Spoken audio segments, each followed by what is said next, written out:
An entire world is ready for you to start your career teaching the path to wellness. Mastering the science of mindfulness.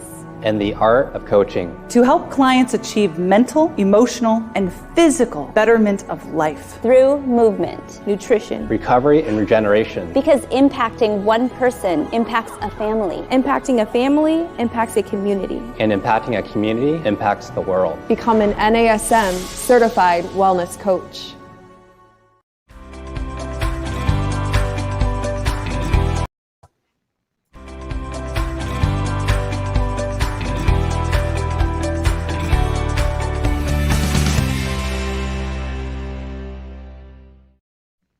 Hello, everyone, and welcome to this week's Master Instructor Roundtable. I'm Regional Master Instructor Marty Miller here with my dear friend and fellow Regional Master Instructor, Miss Wendy Batts. Wendy, how you doing? I am good. How are you?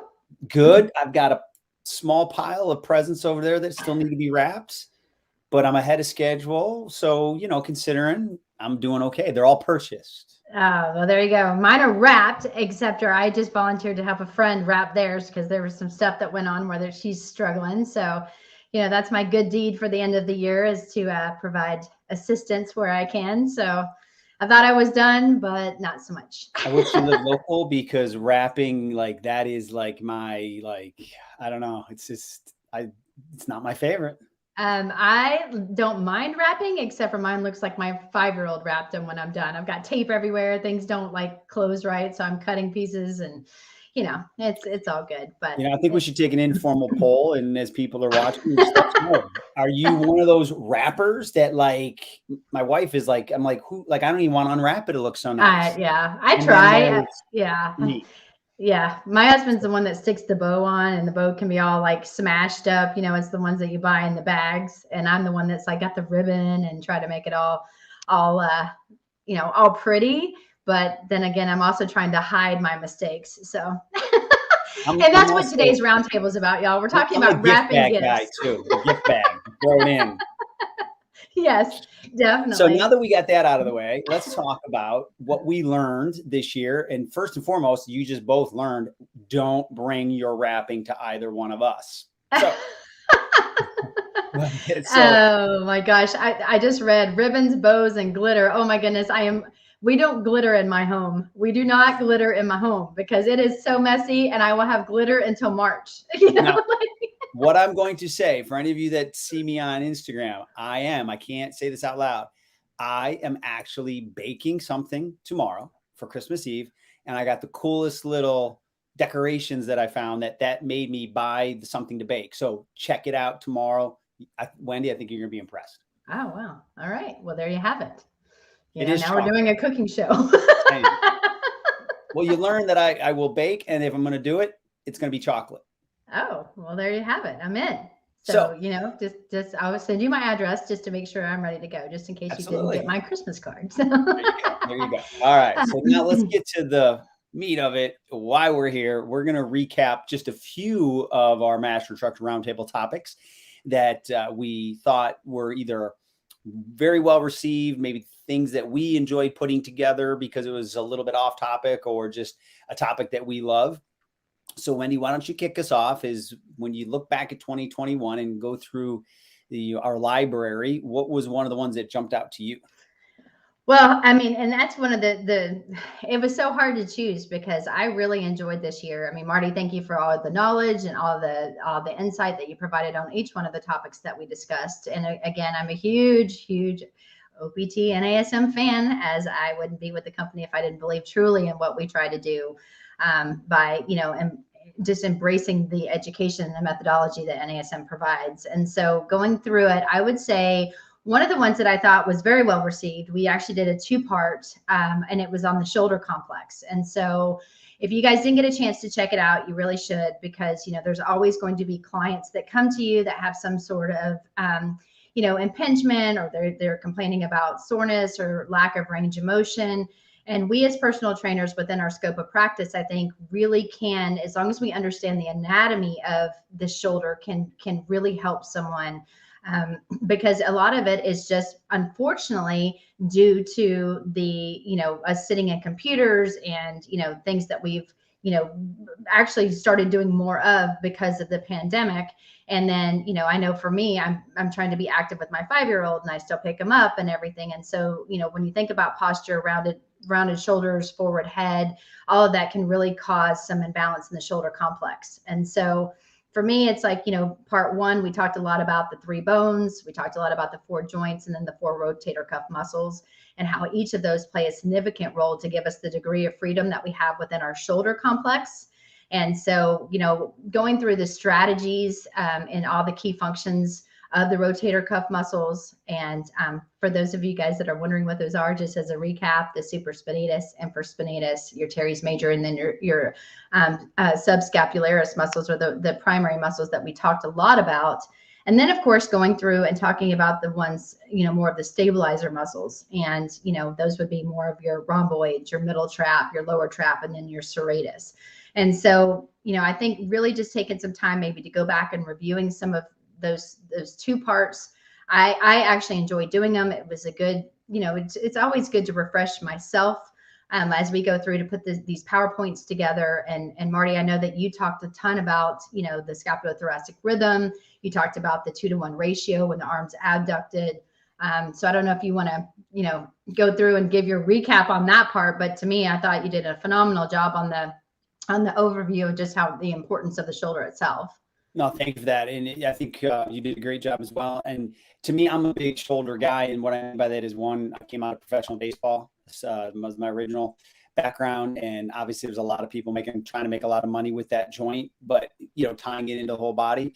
But, every day that I'm in the gym, I watch people, and it's hard to be aggressive in your exercise. When I say aggressive, I don't mean crazy. I mean like progressive and really trying to push the limit, especially in this side of resistance training. If you have any shoulder dysfunction, try to do any exercise program you want, upper body, and have shoulder dysfunction. And even nowadays, with the more and more people looking at high intensity and multi-joint exercise, which is great, because when I first started in the industry, it was very single joint focused, from a fitness standpoint.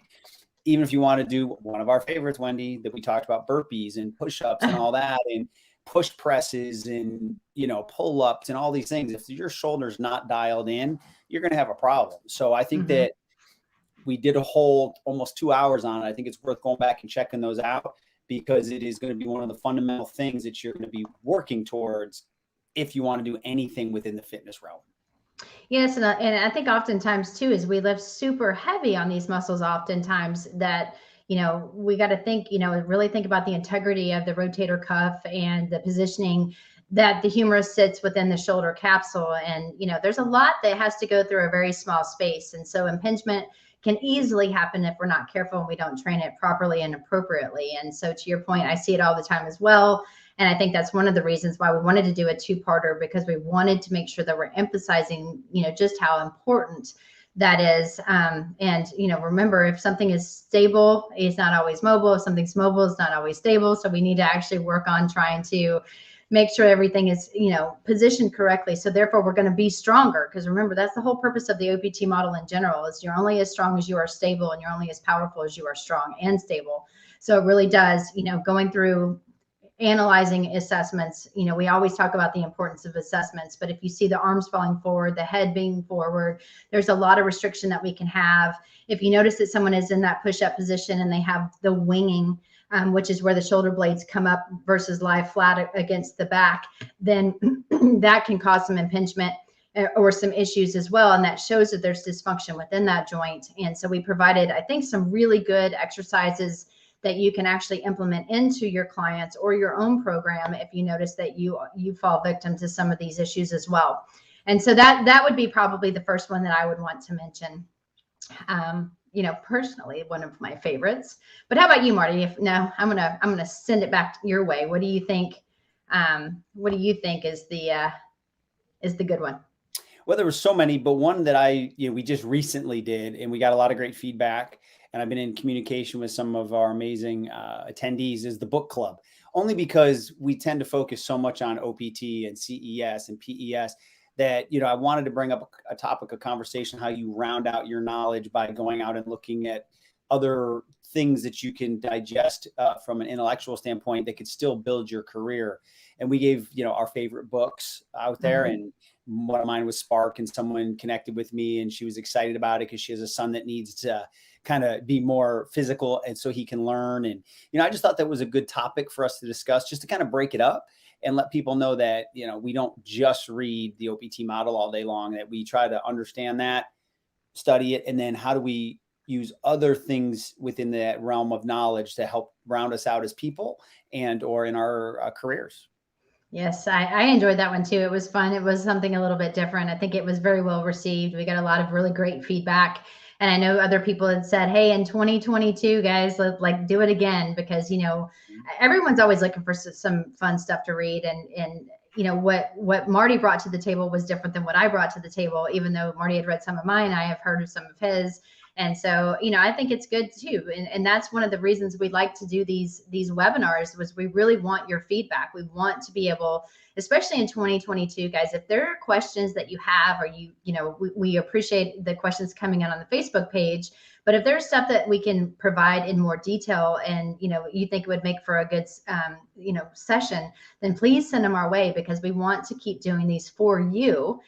Even though we enjoy spending time with each other and getting your feedback and comments while we're live, even if this is after the fact, we want to keep learning, and we want to learn from you guys of what you need. So if there's anything we can help you with, but I thought the book club was really fun.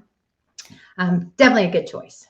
Absolutely. And for those that are just joining us now, we talked about our wrapping skills, our baking skills, but really why we're here is to talk about 2021, what we learned. If you missed that, you're going to want to watch the recording we posted, because that could end up being our best part, I hate to say it, of the entire year. I mean, it is what it is, but you're going to learn a lot about us. But we are here to talk about 2021, and we're going to give you some ideas on the topics that we really love. So we talked about the shoulder, part 1 and 2 in the book club. Wendy, what else you got? I think another one that I really enjoyed was training for sport. Because the thing is that is one of the ones that hit home for me. I get a lot of questions because I do train specific individuals in pro sports.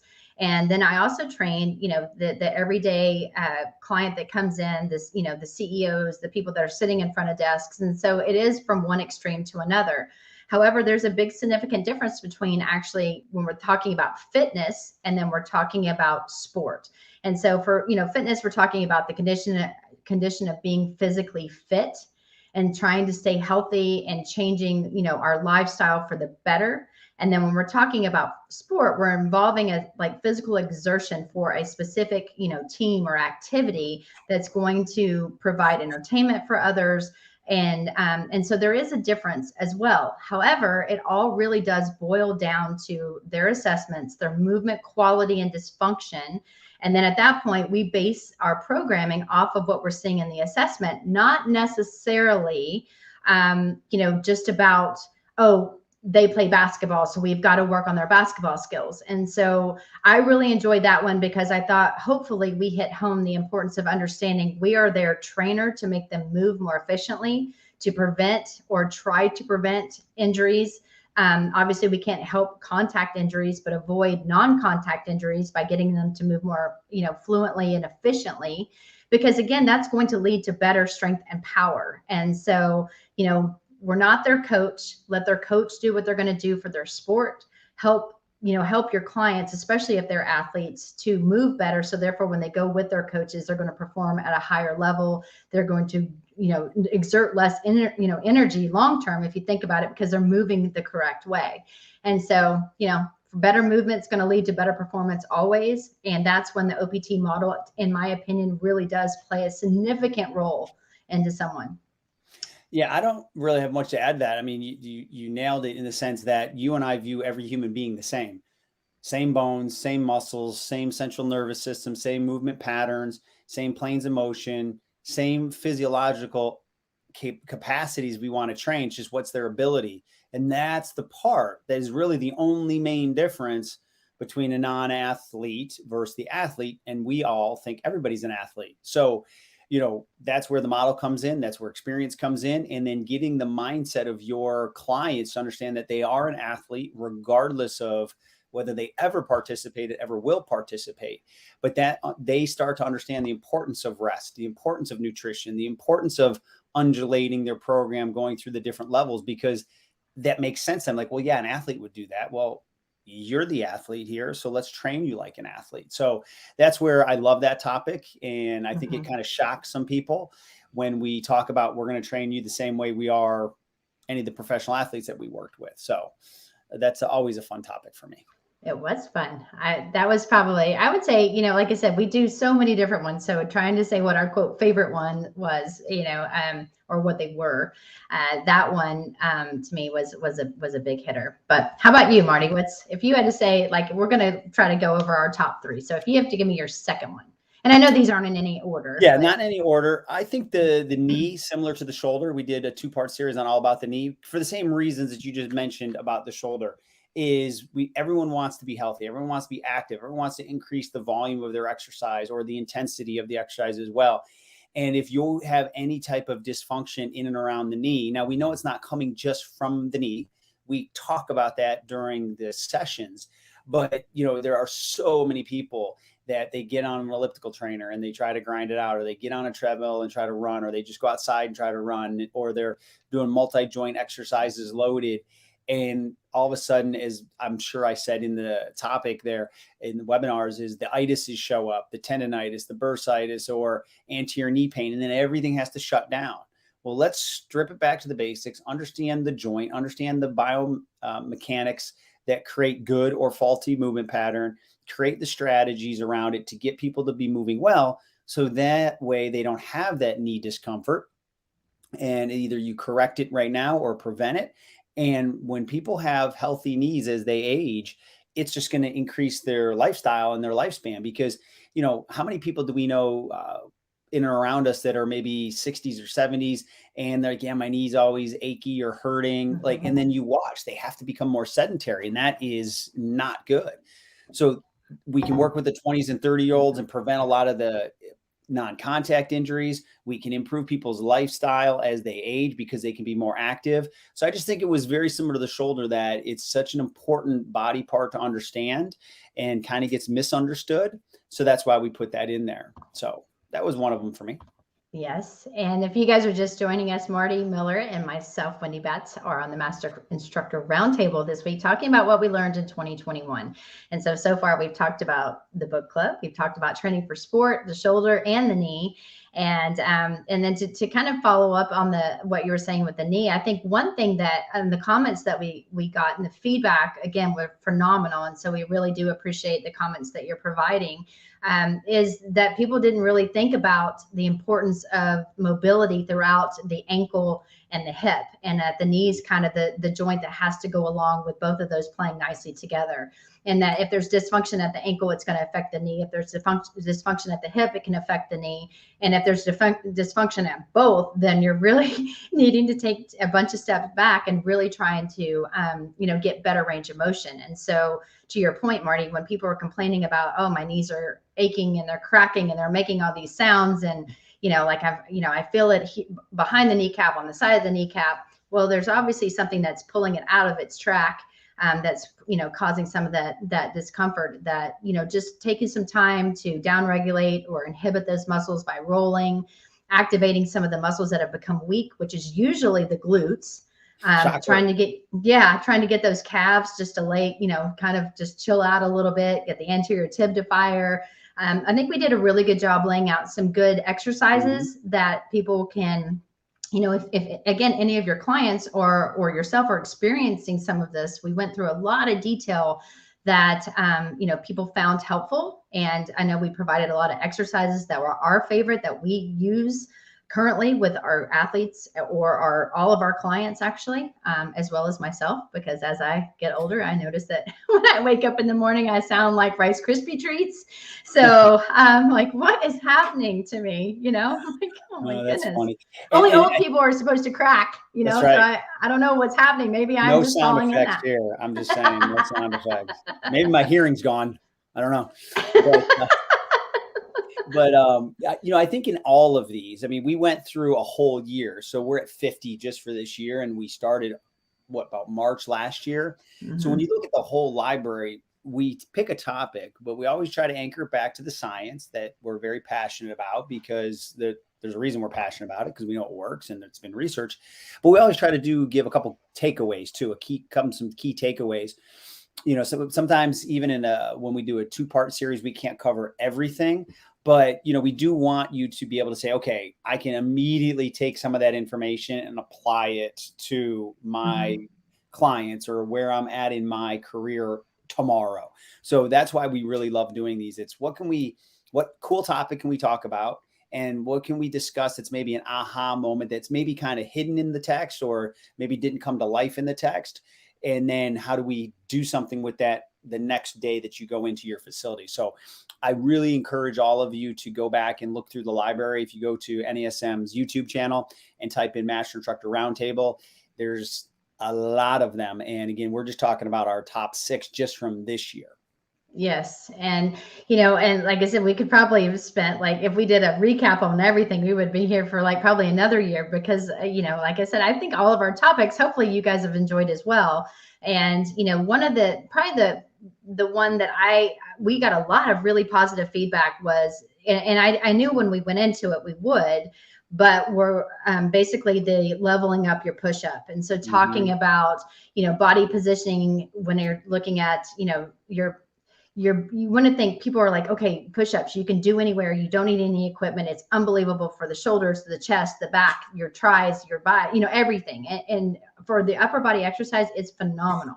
However, you've got to be smart in your programming, because if you had someone drop down and do a 4-2-1 tempo, so you're in phase 1 and you're still working on trying to minimize compensations, that's a big ask. That is a very big ask. And so we went through proper ways of regressing someone without putting them necessarily on their knees, because we want to think, especially if you're, a male and you're in there with your male counterparts, and all of a sudden you're doing a push-up and that their form is not ideal.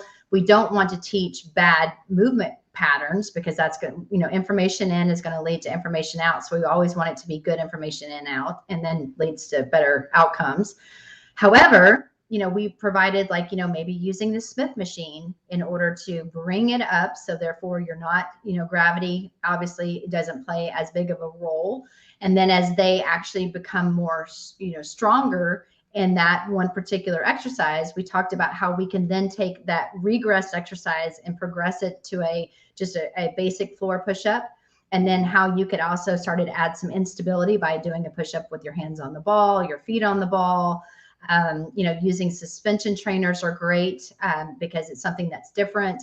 And then, talking about different hand positions and ways that you can really, throw in like sliders and how challenging that can be. And then, because the thing is when people, and Marty, you saw this, and this is one of the topics that we brought up, when people are pushing up and they want to make it harder, don't put a 25-pound weight on someone's back. And that's not necessarily the best thing, because we're then loading the spine in a way that, there's so many better ways of doing that to increase the complexity of it. And then, there's weight vests and all that other stuff as well. And it's, what I love about the push-up is it's nothing more than a moving plank. Right. So, for me, if I can kind of steal 2 exercises at the same time, because sometimes I'm in a time constraint. So it's not that I'm ignoring it. I'm like, okay, here's what I need to do today. So if I do a push-up with this tempo, I get my plank in simultaneously. And 2 days ago, I was doing my push-pull day, and I'm like, oh, I'm tight on time. So I was like, I'm not going to just throw science out the window. So what I did is I did a progressive workout all on push-ups. After my warm-up, I did my 4-2-1 tempo push-ups, went right to a pull. I did my 3 sets there. Then I went to a push-up with rotation at the 2-0-2 tempo. So I had more of a strength, but I got the thoracic, the rotation, and still some stability in the shoulder, right? And then I did another back exercise to kind of mirror that, a pull with rotation. And then I did my speed push-ups at the end or my plyo push-ups with a speed band pull. So I got through all 3 phases, did 3 different levels of push-up progressions. And I was able to stay in a little spot in a very busy gym and be in, be out, keep my tempos and my work to rest ratios right where I needed them. And all I did was a push-up that day. And I'm sure it was on a Monday, because, heaven forbid, no, we not I do don't, chest I don't on a know. Monday. I'm not International Chest Day. Due to my travel schedule, I have a 3-day split. And so no, I'm not International Chest Day Monday guy. Oh, there you go. Well, and I think, one thing. I know. That's what we've told people. Listen to this, because we'll tell you, if you're new to training, try not to do chest on Mondays, because everybody else is going to do chest on Mondays. It's like ghost town on Tuesday. So if you want to actually be able to maximize your time and your ability to use a lot of different equipment for your chest, then do them on Tuesdays, because I'm telling you guys, it will save you a lot of time, a lot of frustration of other people using the stuff that you need. But one other thing, Marty, before we even go to your last one, I think one of the key points too that we discussed that's important when we talked about it were the hand positions, and some of the misconceptions about like the diamond push-ups or different varying of positions. So do you want to maybe, so I'm not talking the whole time about how much I love to do these push-up ones, but just risk versus benefit on some of these things. Yeah, I mean, there's some guidelines I follow. I try not to ever get past the 90-90, with both shoulders because of structural integrity. But think about a football player. You're never going to always push equally from the same position. You may be pushing here and here. You may be pushing here and here. Or someone like, I was just helping my wife. She's doing some construction in the office, and I may have to push something out of the way or move her treadmill or something like that. So we don't always have to stay symmetrical. The key thing is, even if you change hand position, one higher, one lower, we're going to always go back to, is it a progression that makes sense? Do you have a regression if they get fatigued? And if you're not violating one of the 5 kinetic chain checkpoints, go for it, right? Mm-hmm. So if all of a sudden I move something and I have to shrug, well, that's an indication that that's not the right progression. Or if I move my hands in different positions, then my scapular wings, well, that's not the right progression. So those are the basics of it, but there's nothing wrong with having different hand positions. I've done push-ups where I move laterally back and forth. I've done where I've moved in a clock, because again, it's another neurological and physiological demand on the body that the body has to overcome. And that's awesome. But, again, it comes down to the 5 kinetic chain checkpoints. And I always say, do it with a purpose. Don't do it to make it look like a circus.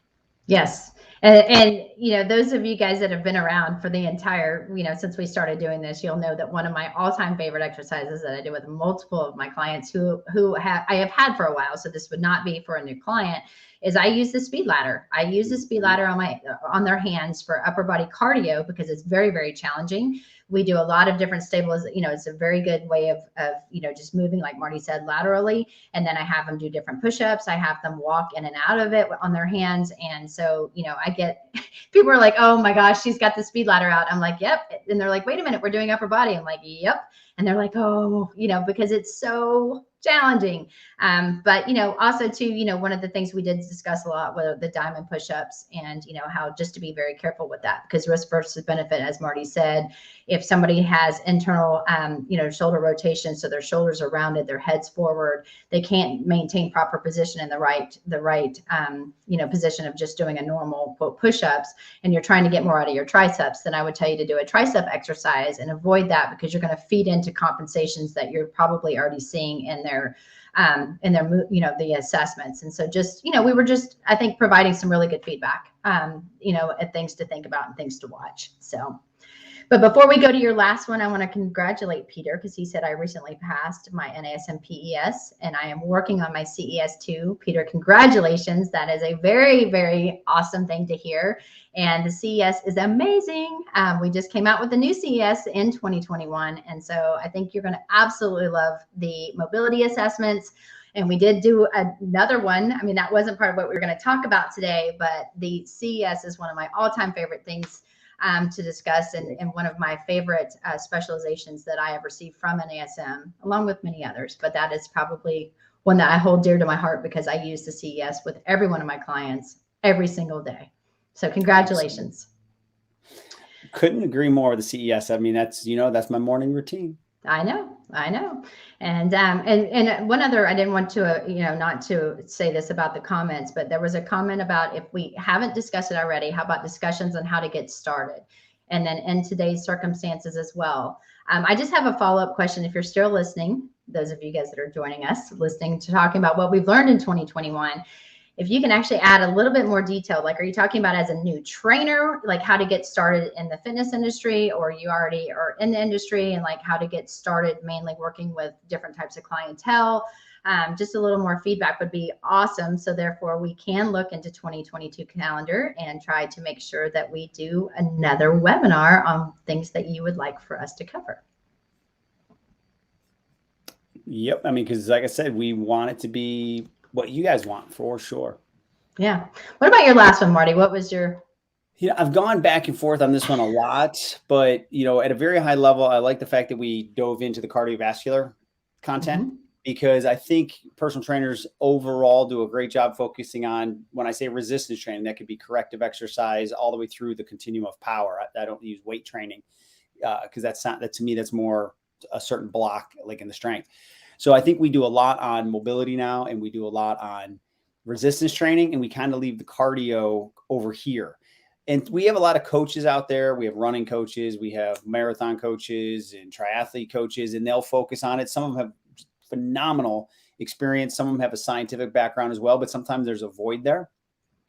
But I think that personal trainers, that if they study it and they apply it, one, their clients are going to get better results. And two, the goals for a lot of people are either to get leaner or lose a big amount of body weight. But at the end of the day, cardio is going to be a big component to that, as well as the resistance training, of course.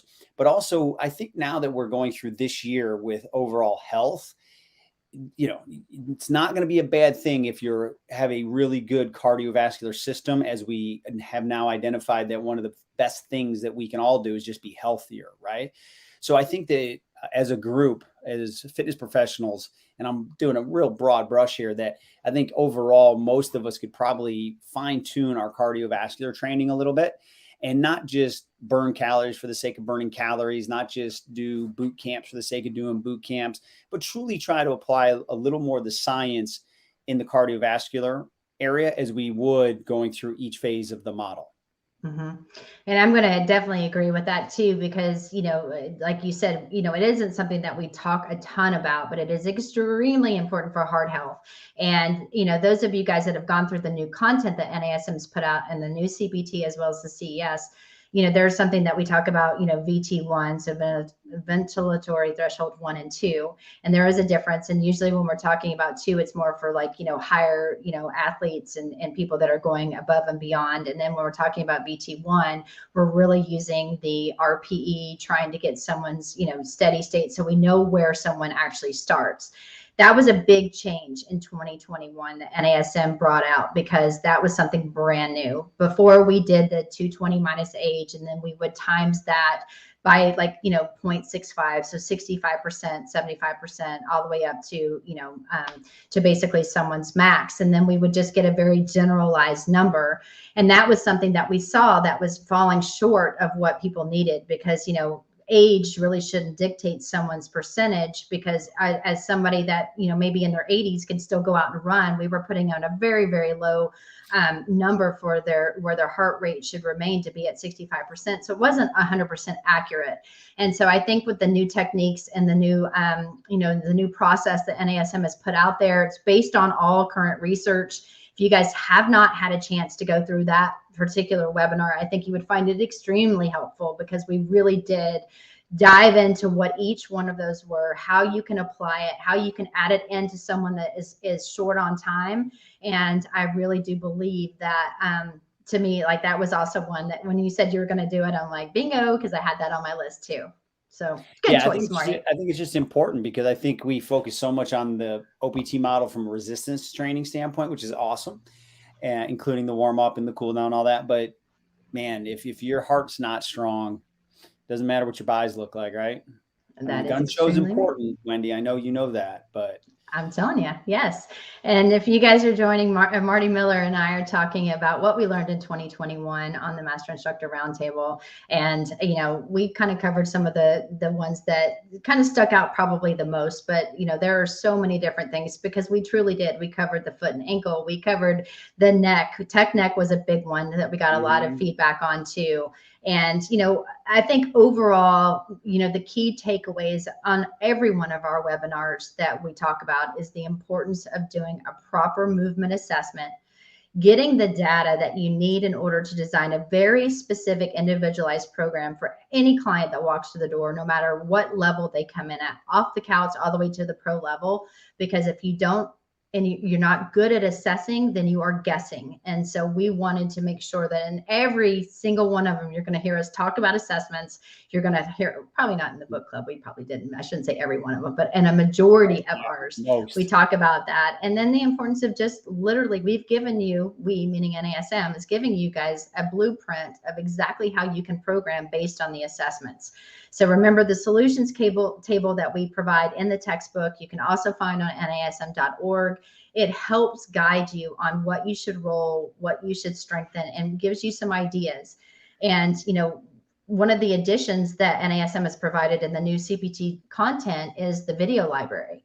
And, you know, Marty, I mean, you've seen it, I've seen it. We've done queuing now in the video library. And so if you're, you know, we're teaching someone how to do, let's say, something like a bridge, we tell, you know, we go through in the video of this is the proper positioning, these are the common compensations, and this is how it should be performed at a different tempo based on where they are, you know, in the model. And so, you know, we're trying to provide as many tools as we can so everyone can be successful. But if you follow the model, you're patient, and you actually go through the model yourself, you're going to see how difficult each and every phase is, especially if you do the assessment and you find out where the weak, you know, what's the weakest link. Yeah. And, you know, we've already started brainstorming for 2022, which is crazy to say. And it all comes down to our conversations. What can we put out there that will help the vast majority of our, you know, NASM family? And again, everyone's at different levels and different abilities and different experiences and different training environments. So that's, again, why we say we'd love to hear from you, because we're going to be doing these. We're going to be putting the content out there. We want to make it impactful for all of you. So it can be anything from the model. It can be career minded. It could be something like we did with the book club, anything to help you become more successful moving into 2022. Yes. Education is key, and we're here to help. And again, if you are just joining us, I highly recommend watching the first 7 minutes of this one, because I just think you need to do it, because you're going to learn some really interesting things about the holidays. Just saying. Yes. I don't like glitter. Marty likes to bake. I will go buy if I can. Wait, I'm going to make you rewind and watch it. I did not say I like to bake. I said I'm going to this year. Oh, well, I am not. I am not.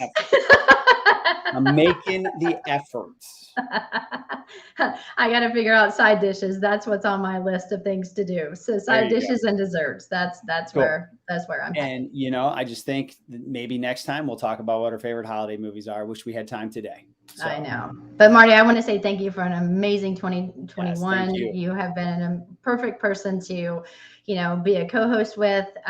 Truly appreciate this. Thank you to our producer, Eric, who is he's the mind behind the power of us doing these each and every week. He tolerates us well. He does. He keeps us on track for sure.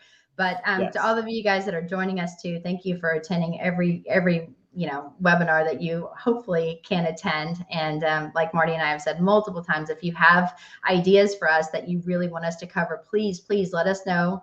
And that'll actually go into, I'll give you my email address and my contact if you want to find me on Instagram. And then Marty, you can do the same. But if you guys want to email me directly, you can email me at wendy.batts, which is BATTS @NASM.org, or you can find me on Instagram at wendy.batts13.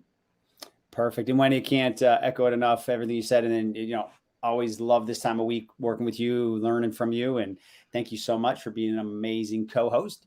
And Eric, like I said, you tolerate us well. So, and then my information you'll see up here is Instagram is dr.martymiller72, and then email marty.miller@nasm.org. So from myself and Wendy, I know I can say this, and on behalf of NASM, we hope you have a very Merry Christmas, Happy Holidays, Happy New Year. Thank you all for attending, and we can't wait to see you again very soon.